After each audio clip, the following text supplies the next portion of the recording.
This is the Fantasy Football Unlimited podcast with your host, Kevin Murray.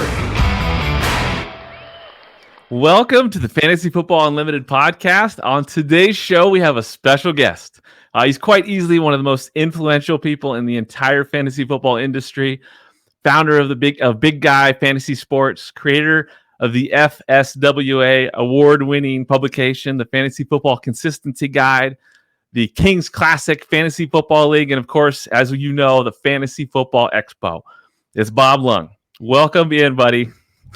Hey, thank you for having me. Always a pleasure. Always love talking with you, no matter what we're doing. Podcast, live at the FSGA conferences, whatever it is, Expo. Always great to meet you. Always great to see you. Always great to hang with you, man.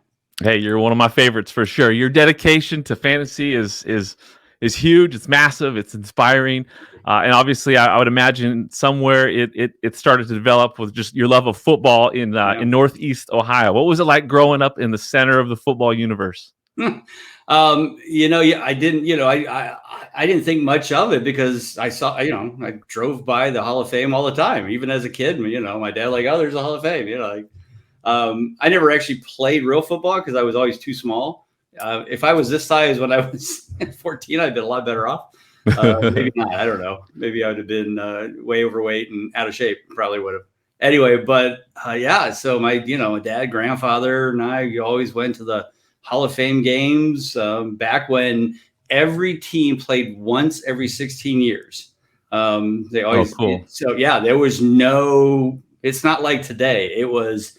If you want to see the Cleveland Browns, this is the first. If they were playing this year, you better watch. You better get to this game because they're not going to play for another 16 years. That's just the way it was. They did the enshrinement on the steps of the hall. Maybe 200-300 people in lawn chairs sitting around watching it. No, it was a 2-day event. It's amazing how far it's come, but it was also an inspiration to me to hey, if they can do that with this, what can we do with this same area for an expo? Fantasy football. I love it. To me, it was the perfect spot. Growing up being a Browns fan was tough in the 70s. So yeah, I imagine. I rooted for the Raiders secretly because they're the only team that could beat the Steelers. Well, that must have made that tour of the Raiders Stadium pretty special then, huh? Yeah. And driving John Madden and Al Davis during Hall of Fame weekends 1 year each was also pretty awesome as well. So, I always had that secret closet love for the Raiders. Still do. Still kind of root for them because of the history of it. But, it's pretty much what it was like, just boring Canton, Ohio, except for 1 week in a year. Yeah, it's football. It's football, though. So when did you first learn about fantasy football?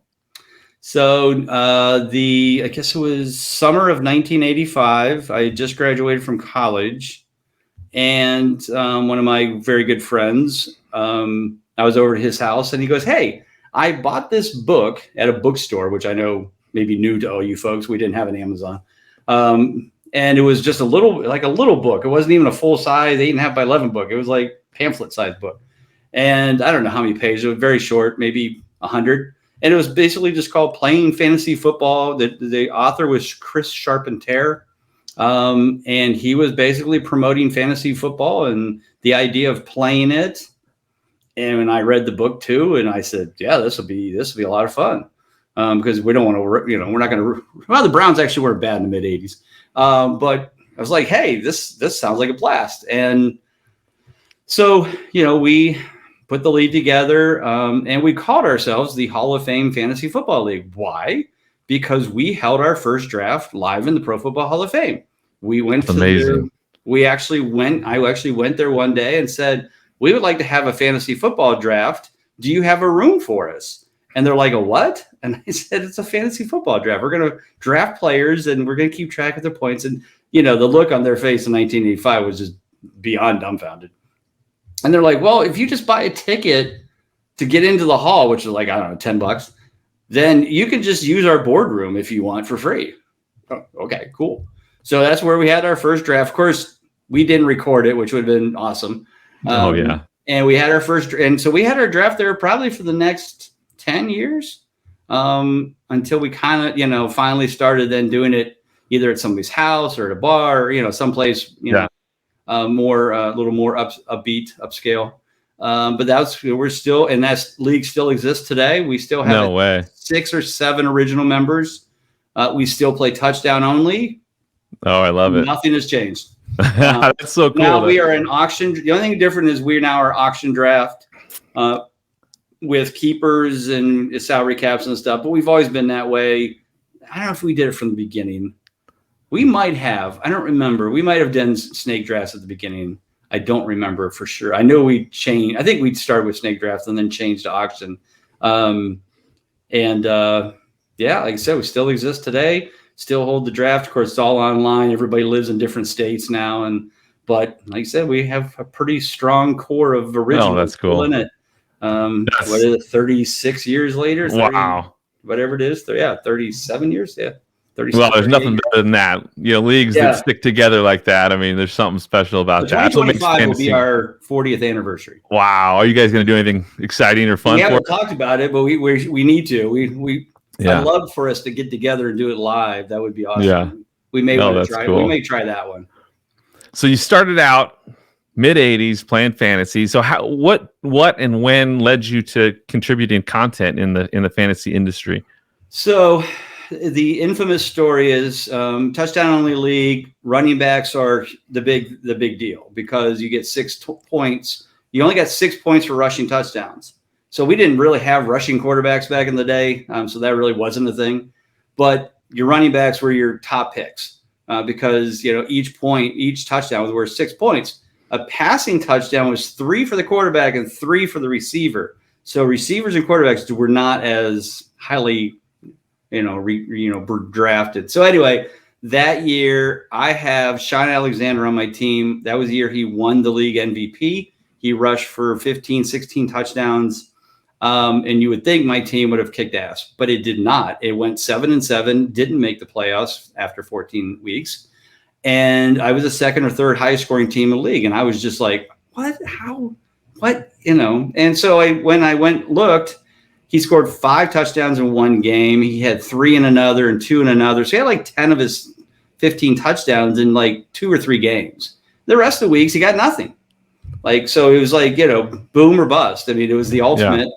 And so, being an accountant by day, I'm like, I got to break this down. I got to look at this. And that's when I figured out, oh, man, if he had scored 1 touchdown a week, every week for those 14 weeks, I would have made the playoffs because I won 2 more games. I would have made, and won the championship because those last 3 weeks, I would have kicked ass because Alexander was still scoring points. And so I'm like, wow, if that applies to my league, I guess that it could apply to anything. I just got to kind of figure out how to calculate it, how to put it all together, how the algebra works. People like to call it an algorithm. I'm like, it's really algebra, but whatever. And I kind of did and started calculating that. And I was on a bulletin board site called Roto Junkie. I'd been on for a few years with guys now that are very famous in the fantasy world, like especially in baseball, like Todd Zola and Jason Collette, Paul Sporer, Ron Chandler was in it. But football-wise, there wasn't a lot of big football names that ended up becoming, popular in this world. But the baseball guys were just unbelievable, all the top guys that ended up breaking out. And so I started kind of sharing that information with them. I started writing some articles on the site. And then I was hired by a site it was ran by Lore Michaels. He's passed away since, but he was a big fantasy guy. He had started his own site, Creative Sports. That's what it was. So I started writing for them. That was the first time I actually got on it, on the internet with my own articles about consistency. And it just kept growing. I went to Fanball, which is a different Fanball than today. I actually started writing for CBS Sports. Of course, I didn't get paid a dime for any of this. It was just, exposure. Ended up on Roto Experts for a number of years. And that's where I kind of met the big names we all know today, like Scott Engel and Adam Ronis and Dr. Roto and Jake Seeley. And so that's where I kind of started meeting people, knowing people that were bigger in the industry than me by far, but also learning from them because they were all much smarter, much better at what they were doing, and got to, kind of hone the talent. And, that's kind of where I got started and just kept growing it from there. Love it. Love it. So now transitioning into some of the coolest things that you do, the Hall of Fame driver deal, like that, to be able to drive at the Hall of Fame, how did that start? And what are some of your favorite stories with that? I won't say it was dumb luck. I mean, you live in Canton, Ohio, you're gonna fall into this scenario at one point. So one of my best friends, Frank Salona, he actually was working for this company, local company, and his boss just happened to be the director of the transportation committee for Hall of Fame weekend. And everything's volunteer. So she was the director of the transportation committee. She mentioned to Frank, about this committee and said, hey, they needed some drivers. So he did it by himself the first year. He wanted to kind of try it out, and he did it. And then the next year he's like, hey, they need more people. You want to drive? I'm like, oh, of course. And, so we both started. So he started, I think, 88 or 89. I started in 1990.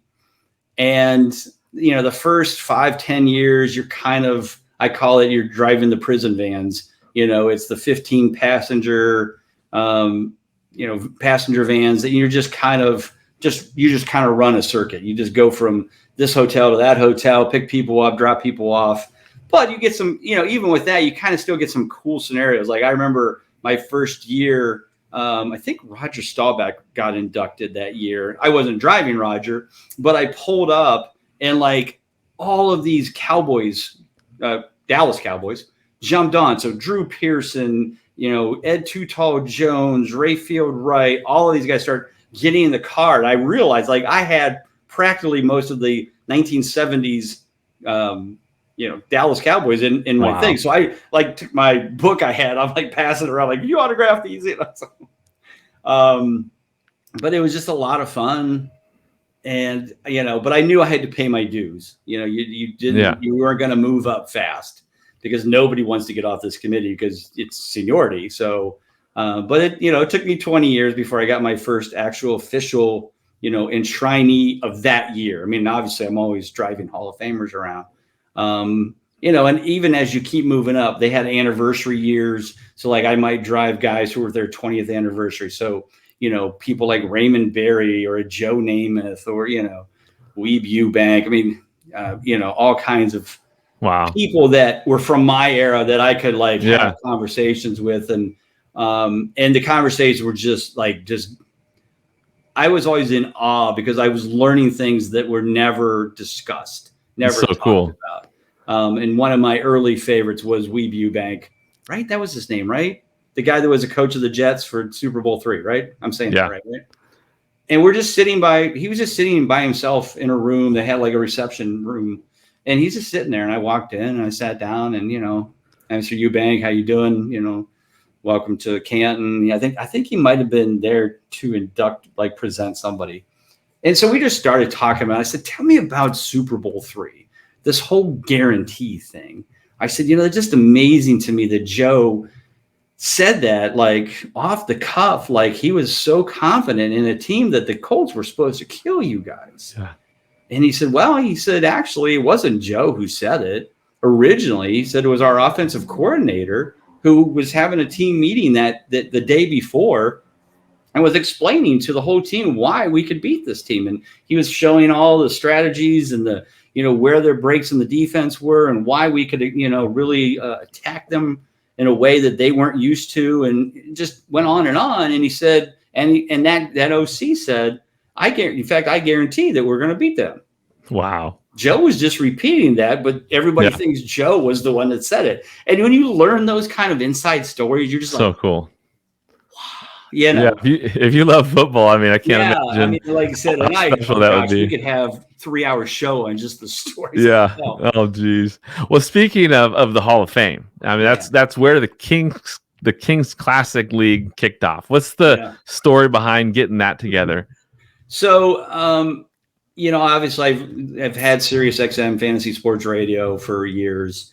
And so, like I said, I always in the back of my mind driving Hall of Fame kept thinking, how could we do a fantasy football stuff here? like this should be the spot. We should be doing more things here with this. And it just fell on deaf ears. Every year when I was driving Hall of Fame, I would talk to somebody internally like, fantasy football is a big deal. We should do stuff with it. I know people. Oh, okay. And they would just pat me on the head and push me away. But it was the the thing that kind of I always thought about was in fantasy baseball, they have two really big best of best competitions. One is called Tout Wars and one is called Labor. And Labor is an acronym for something, I forget. But every year it was the Todd Zolas, the Jason Colletts, the Ron Chandlers all meeting, usually in New York, SiriusXM studios. But they always had all their cool places that they would do their drafts from live. And I always thought, why doesn't football have this? And so 2018, well, I think it was March, because I just happened to have the radio, Fantasy Sports Radio on. And they're doing Tout Wars, and they were doing it in the AAA Staten Island Yankees locker room. That's where they're holding the draft, and everybody had a locker with their name on it. Oh, fun. And SiriusXM was broadcasting live. And I just sat there and went, why are they doing this? How can they do? We need to do this. And so by now, I had earned enough street cred and respect from the community that I could send an email to a Mike Clay and Andy Behrens and say, hey, guys, why don't we have a best of best fantasy football draft like Tout Wars and Labor and baseball does and have SiriusXM there? And I said, why don't we do it here live at the Pro Football Hall of Fame? I can get the Gold Jacket Lounge, which is their big room. Let's get SiriusXM. Let's do this. And I said, you guys all come to Canton and within 5 minutes, I didn't get a reply from Mike Clay. I got a forward of an email that Brad Evans had sent him a week before that said, we need to have a best of best fantasy draft. We just don't have a cool place to hold it. Wow. And I said, I got your cool place, man. Well, that's cool. And so, yeah, it was just like the planets aligned. And I just, and so I then, of course, replied to all and got everybody in on the conversation. And I said, guys, I'll put this together. If you guarantee me that we can get the people, let's pick 24 of the biggest names, biggest sites to come here. And let's do this. And they're like, all right, we're behind you. And that was the key. Yeah. I could say we could have the best of the best, but if those guys don't come, that ain't happening. Right. Yeah. And so, luckily because of that, I got to be in it. But yeah, we had, so we had Dave Richards, CBS Sports, and, Michael Fabiano, and, just all of the biggest and best, Marcus Graham from NFL. And, we just kept going down and asking, and some people couldn't come. Like John Hanson's never been in it. He should be, but just, Matthew Berry can't be in it, or couldn't be in it before. So we just put it together, and SiriusXM agreed to it. Hall of Fame agreed to it. And that's kind of how it all started. And it just blew everybody away. That day, the hashtag Kings Classic was like the third highest trending. That's awesome. Thing that That's day. Cool. It just caught fire when people heard it was on. Everybody's like, oh gosh, we got to listen to this.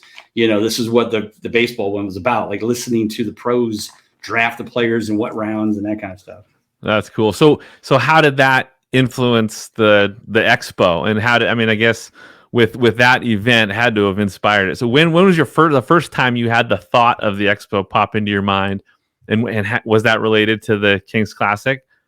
It was, because after I did that, the thought in my head was, if we do an expo the next day and we have all of the biggest names in town already, why not just add to it?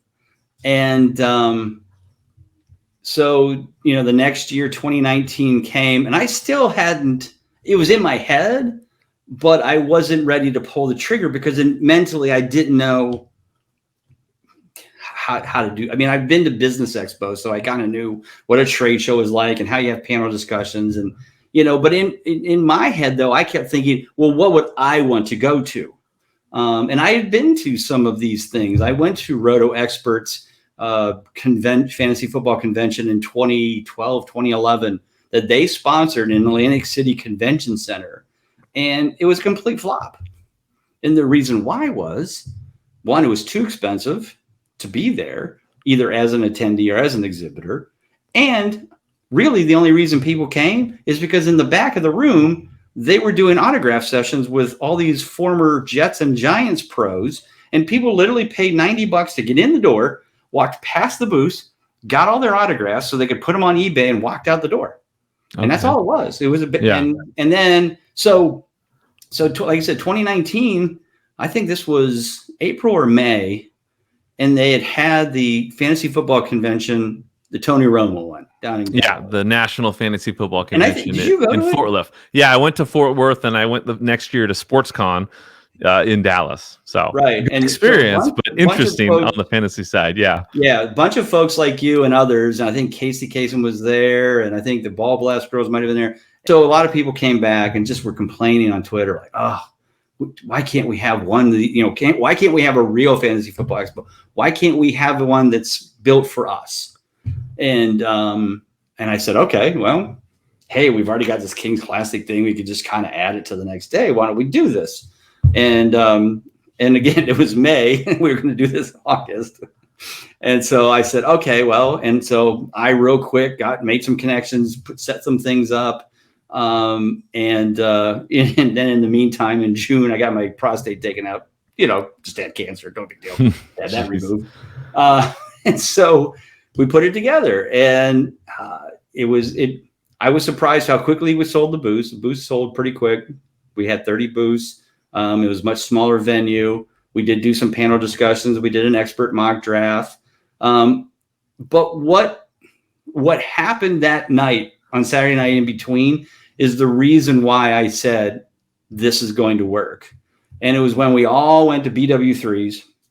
And so it was all of King's Classic, big names, big players, and all of us RB2s, I call us, the rest of us.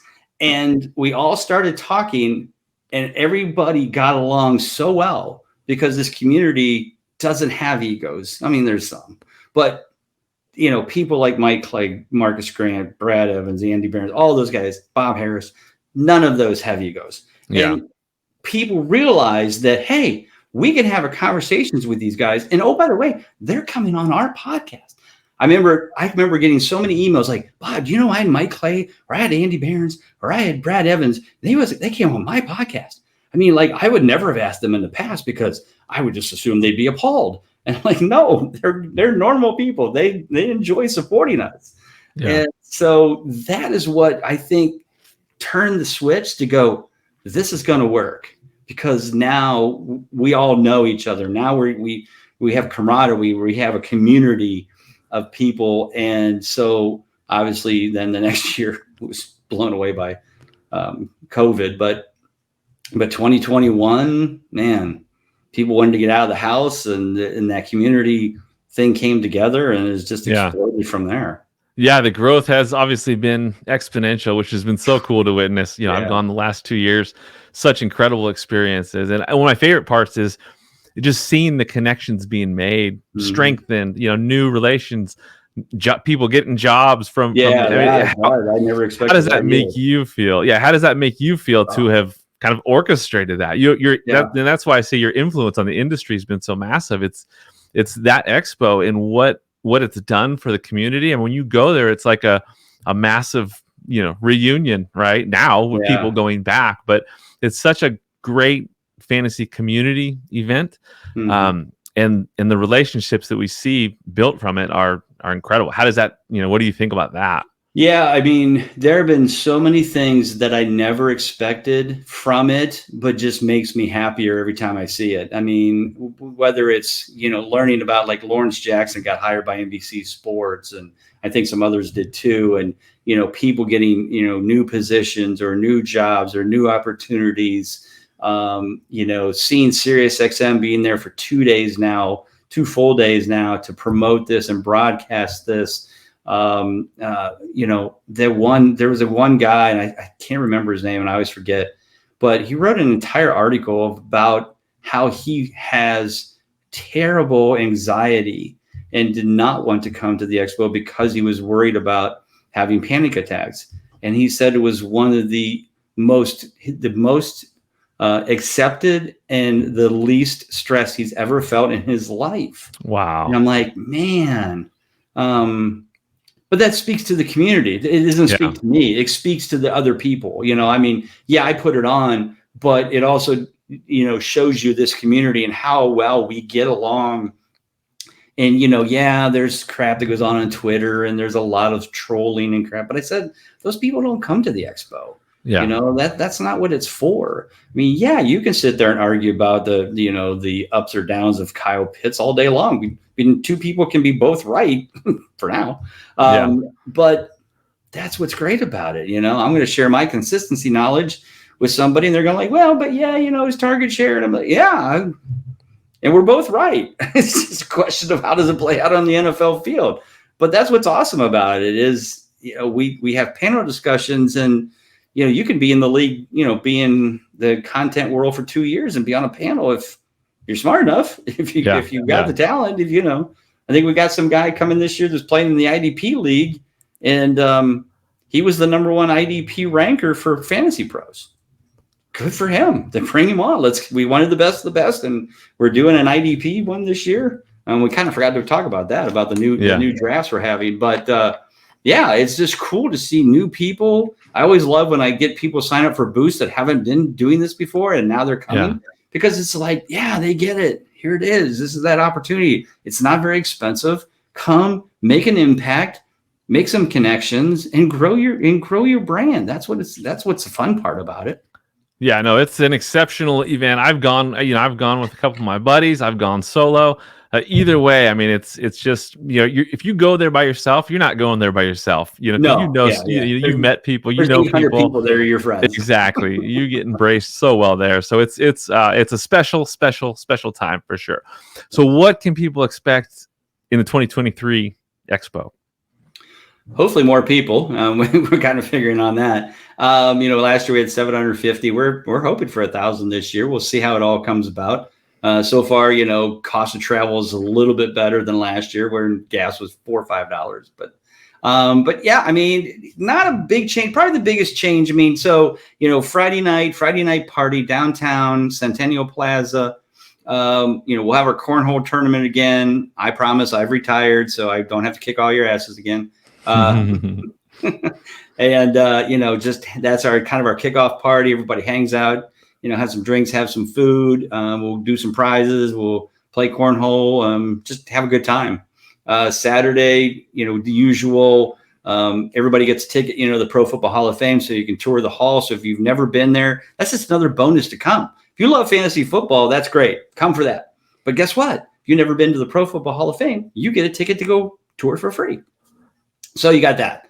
We do our King's Classics drafts, all that kind of stuff that day. Then 5 to 7, we'll be doing our flag football tournament again. This year, though, we'll be doing inside the dome. So if the weather doesn't cooperate, which it has the last couple of years, we'll be inside. It will be greatly protected and it won't be a problem.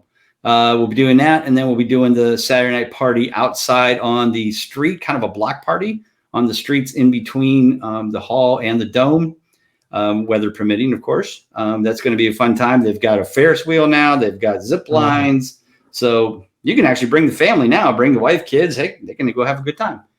And then, of course, all day expo. And the biggest change, of course, is the expo, instead of being in the DoubleTree Hotel, will be in the dome because we outgrew the hotel.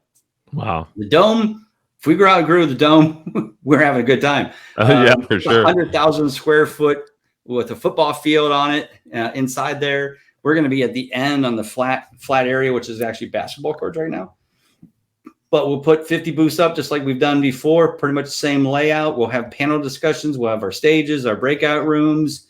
SiriusXM will be in the lobby broadcasting live once again. So we're just going to have a blast. It's going to be bigger and better than ever. And it's hard to pass up for only $75 for a VIP ticket for the whole weekend. Yeah, absolutely. Highly recommended. I think you got to go if you're at all interested. You'll definitely love going for sure. Yeah. Now, all right, Bob. So we're going to do some rapid fire, no limits questions. Quick response. I'm gonna whip these out. First things that come to mind. So Okay. who influenced you the most when it came to your journey in fantasy football? I would say Ron Chandler, who is kind of the god of fantasy baseball and wrote his own book and created his own stuff. And I used to kind of laugh at him like, oh, come on. How do you know, you're not that smart, blah, blah, blah. Who do you think you are putting your own book out? And then 20 years later, I did too. But yeah, Love it. He was actually very supportive of me. I told him, there was a point where I'm like, I don't think anybody gets my concept of consistency. I don't think anybody cares. I don't think anybody's going to buy this stuff. And he goes, if you love it, you keep doing it, and you just don't care what other people think. And I guarantee you over time, people will finally buy into it, and you'll be surprised of how well it'll go over. And he's absolutely right. Love it. Love it. Okay. In the words of Bob Lung, what is the Fantasy Football Expo? What's the purpose of it? It is just a great place to hang with all the fantasy football community, learn new things, new ideas, new products, new apps, and just gain more knowledge than you're going to get from Twitter and that. I mean, you're face to face with the best of the best people, and you can actually have a conversation with a Marcus Grant face to face at one of the parties or at the expo itself or wherever. I mean, you've got access to the top analysts, experts in the country. How do you pass that up? That's good. What's the most misunderstood thing about the expo? That it's all about the content people. That's probably the biggest one. Everybody that's like, oh, I'm not going to go because I don't do content. And I'm like, they're like, it's not for the fans. And I'm like, no, we're all fans of each other. I mean, you buy my book, I subscribe to your site, I follow your site, I follow Football Guys. I mean, we're all fans of each other. Some of us are content creators, but if you think this is just about content creators, it is not. It is about the fans and learning something new and making connections and that fantasy football community. I love it. So what's the long-term goals for the expo? 5, 10, 20 years from now, what's the expo going to be all about? Just keep making it bigger and better and bringing more people together. I mean, like I said, I watched the Hall of Fame thing go from 2 days to 5 days, and heck, they now have a concert and they have the football game and all that. So, hey, maybe 5 years from now, we get the Gin Blossoms to play. I don't know. We'll just keep making it bigger and better. I mean, people have already asked us about having a golf tournament, pickleball tournaments, and I'm like, guys, I mean, I have no problem doing it, but I just like, yeah, no, I love the ideas, but yeah, I just want to keep making it bigger and better and more people come but I also don't want to make it too big so we lose the community aspect of it. Sure. Yeah. 5,000 people may not be a community, but you never know. Yeah, no, that's true. So who in the fantasy industry have you not met that you would love to get to Canton, Ohio? I've met them all, including Matthew Berry, John Hansen, which we got last year. I mean, Matthew Berry's the only one we haven't got there. NBC Sports, now that he works for them, there's a chance, but he also does games now. So he might be at a football game and maybe not. But I've met him. I've met everybody. I don't think there's anybody I haven't met. Maybe some of the old school guys, which let me throw this in. So speaking of old school, do you know who Greg Kellogg is? Does that ring a bell? Yes. So, Greg is a first-time Hall of Fame, fantasy sports Hall of Famer. In the 80s and 90s, he was everywhere. And he kind of retired and kind of took some time off. And he reached out to me because he heard about this expo thing, and he didn't know I ran it. We had met once. And he was so excited that I was doing it. And he can't wait. He bought a ticket like within 5 minutes after we got off the phone together. Yeah, I mean, I'm just excited for him to come and some old school people. And he can't wait to meet Bob Harris and Gary Davenport and all the people he knows too. So it's kind of exciting. I love it.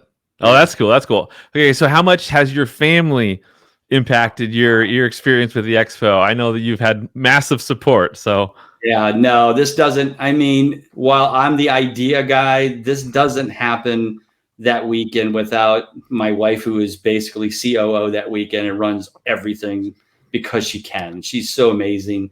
All of my kids, their significant others, all of my friends, come in and volunteer.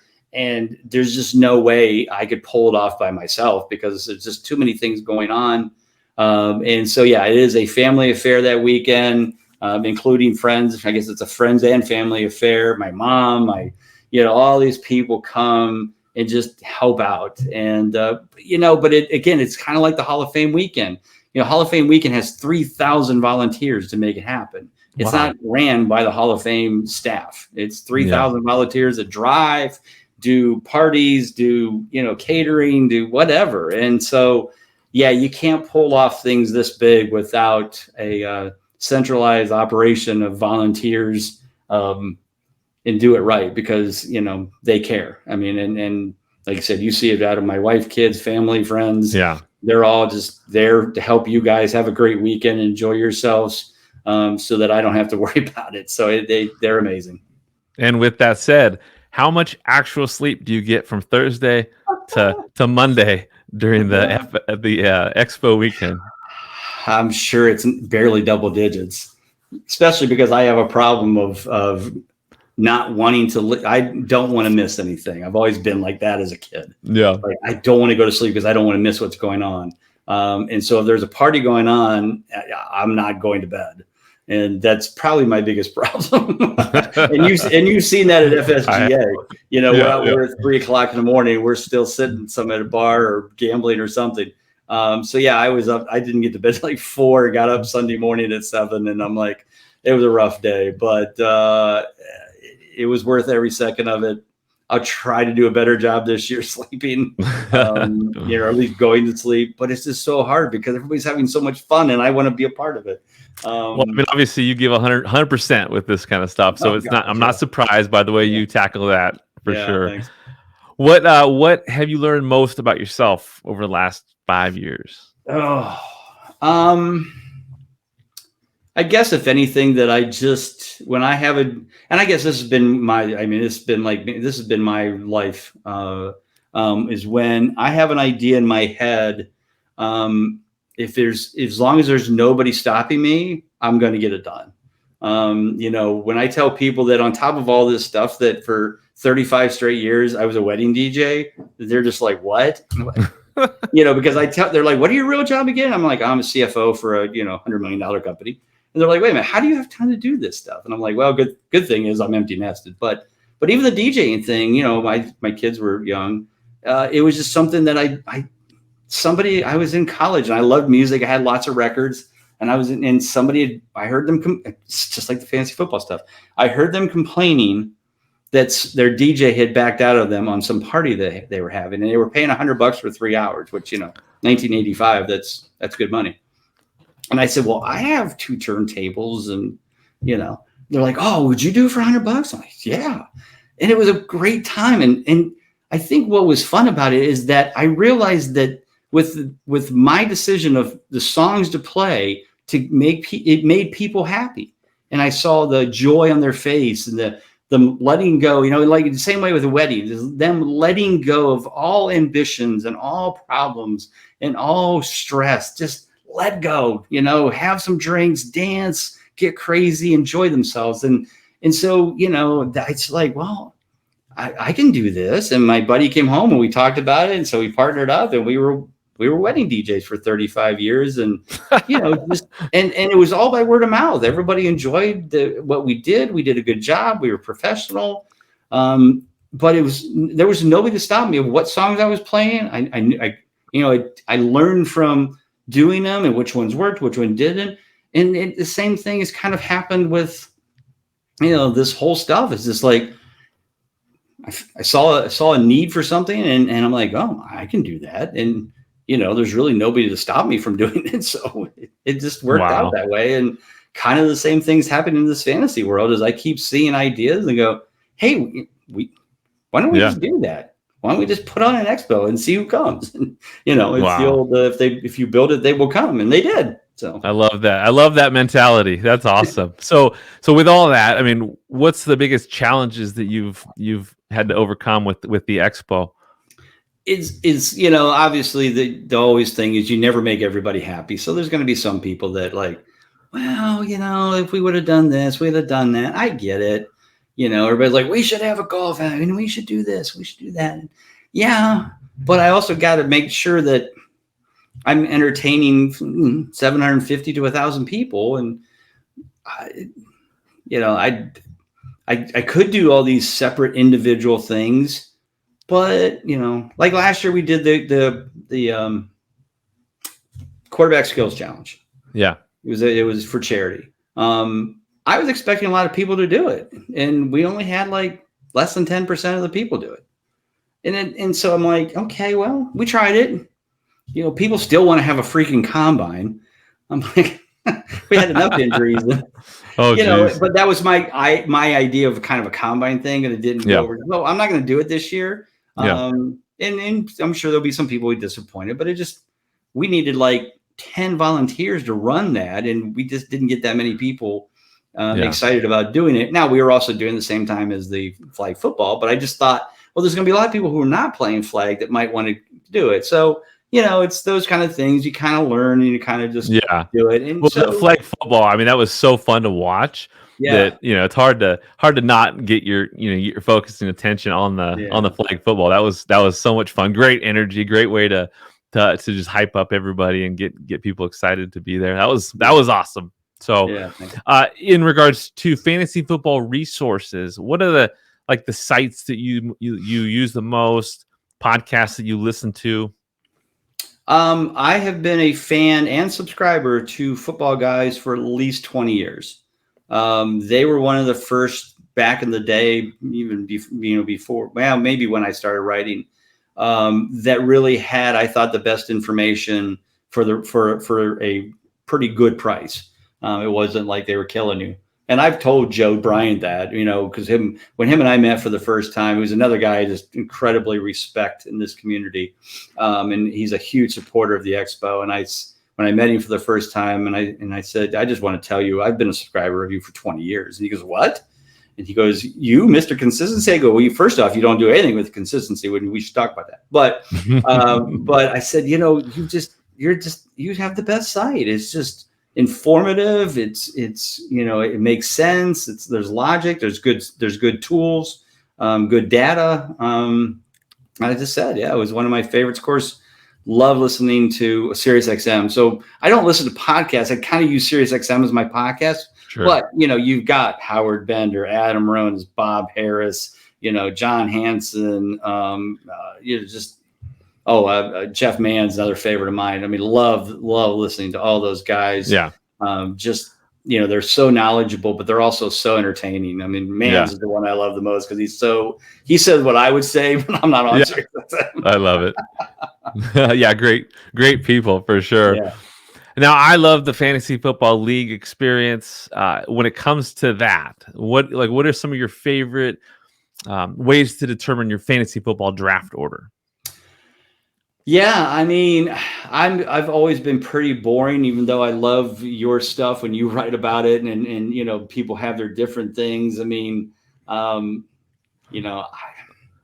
haven't done as many cool ones. I mean, I've just done the basic, drawing cards and those kind of things. I mean, I love your things with playing whatever games and sure and all kinds of cool stuff. But I mean, my main draft or my main league for the last 36-7 years, we just do an auction draft, so you don't really have to worry about it. And I love auctions far above snake drafts. I think that's, I could do if auctions weren't always 3 to 4 hours long, I would rather every league be auction.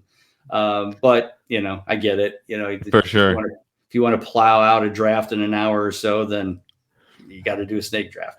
But I've just always been a fan of auctions, so I haven't been that ingrained in the, picking different things. Most of the time at random, you just show them like, oh, I got third pick. Yeah, and I think that's the thing when you have a league that's been around for so long.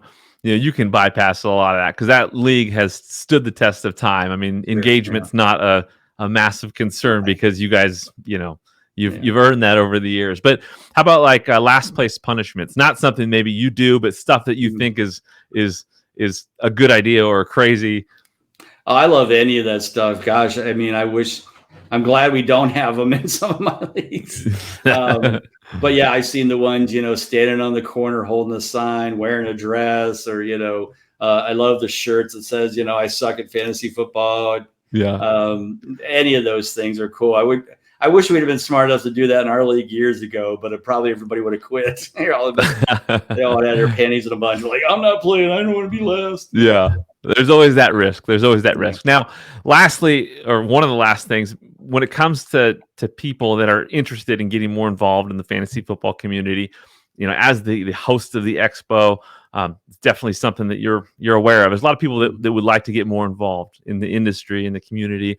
What are some of the things that you would provide as tips, suggestions, advice that you would give to aspiring people that just want to be more involved? Yeah, I think, depending on, everything has to be based on the amount of time that you can dedicate to it. And I think that's the first place to start. I certainly, when I was writing my consistency stuff back in the, early 2000s, I also had 3 daughters I was raising, and I had a wife and a, full-time job and family and stuff. So I wasn't that deep into it. I did what I wanted to do, and I put out whatever, 1 article a week, and that was pretty much what I could do. That's what's important first to me is, fantasy football should always be like down the thing.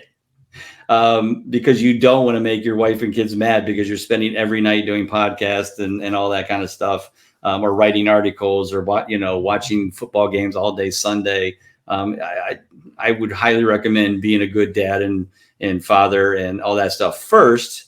Then do that. Is always please make it a hobby, not a job. Now, when you get empty nested, if you got time and, or whatever, or maybe you're not, maybe you're not married, maybe you don't have kids, that's fine. But make sure that it's not running your life and you're risking the problems that you're going to have by pushing others aside, whether it's your job or whatever the case may be. But once you do decide that and you do have something, then, just start slow, put some things out there, come up with some new twists and ideas. I always tell people, try to be different. I mean, yeah, I got lucky. I was doing consistency long before. I mean, the only other person who was doing it back in my day was Tristan Cockcroft, and he wasn't even doing it every year. He did it once a year. I just took it to a different level. And so it's worked out for me after, but it took 20 years, to kind of get to that spot. But, find a different twist, find a different thing, and then just kind of put it out there, share some thoughts, share some ideas on Twitter. Could you get beat down? Will you get trolled? You might. It's okay. But of course, come to the expo, share that information with some of these other sites. Share them with me. You can come right for me. I don't care. I mean, I've got a website. I'd be more than happy to get new people started into things. And they don't have to be about consistency. That's fine. But again, take your time, have low expectations, do your best, put it out there, make connections, and you never know what's going to happen. Again, ask some of those people that went from, just kind of being out there like a Lawrence Jackson on Twitter, and all of a sudden, boom, he's on NBC Sports, guys. It can happen. There's no question. If you got a good personality and you communicate well and you can do podcasts and videos, and maybe if you do your own video editing, that certainly helps to put things together.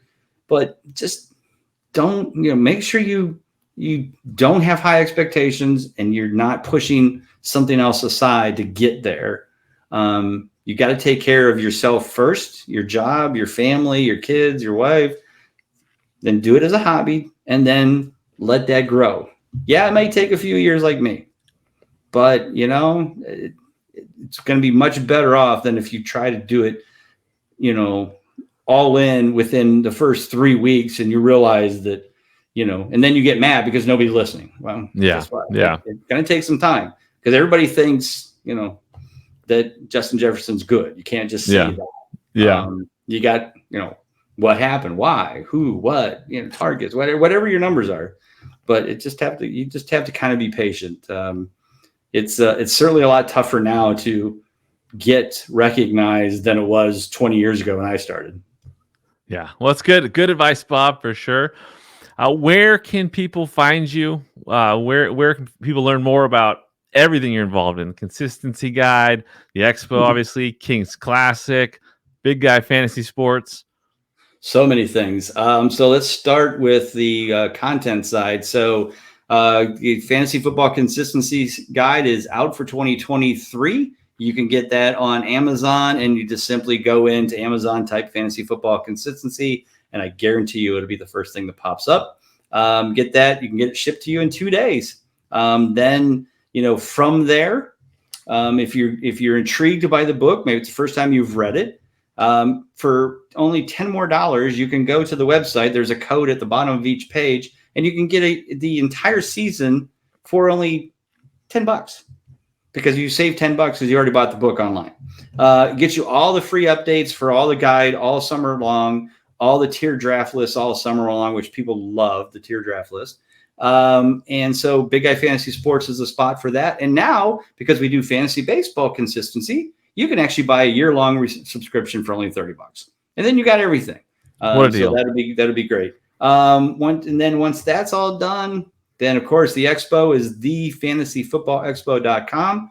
On Twitter, you can follow me at Bob_Lung. You can follow the expo at VFF Expo, and so make sure you follow both of those. King's Classic, we don't have a website, but it is, I think, at King's Classic FF for Twitter. And we are going to have, I promise you by the end of the year, we are going to put together a King's Classic website for all of the past historical stuff, especially now that we have an IDP King's Classic. We're going to have a Dynasty King's Classic and a Queen's Classic, which is the best of the best females also drafting this year. Very excited about that as well.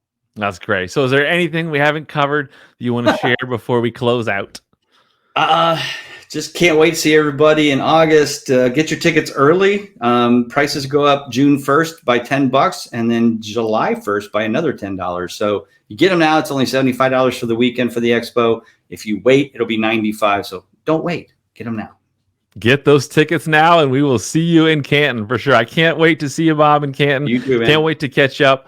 Absolute pleasure having you on today, and I can't wait to get to the expo. Thanks for having me as always, buddy. Always good to see you. Sounds good. All right. Have a great one. You too. Thank you for listening to the Fantasy Football Unlimited podcast. Until next time, be sure to follow and subscribe to all of FFU's social media accounts for daily content.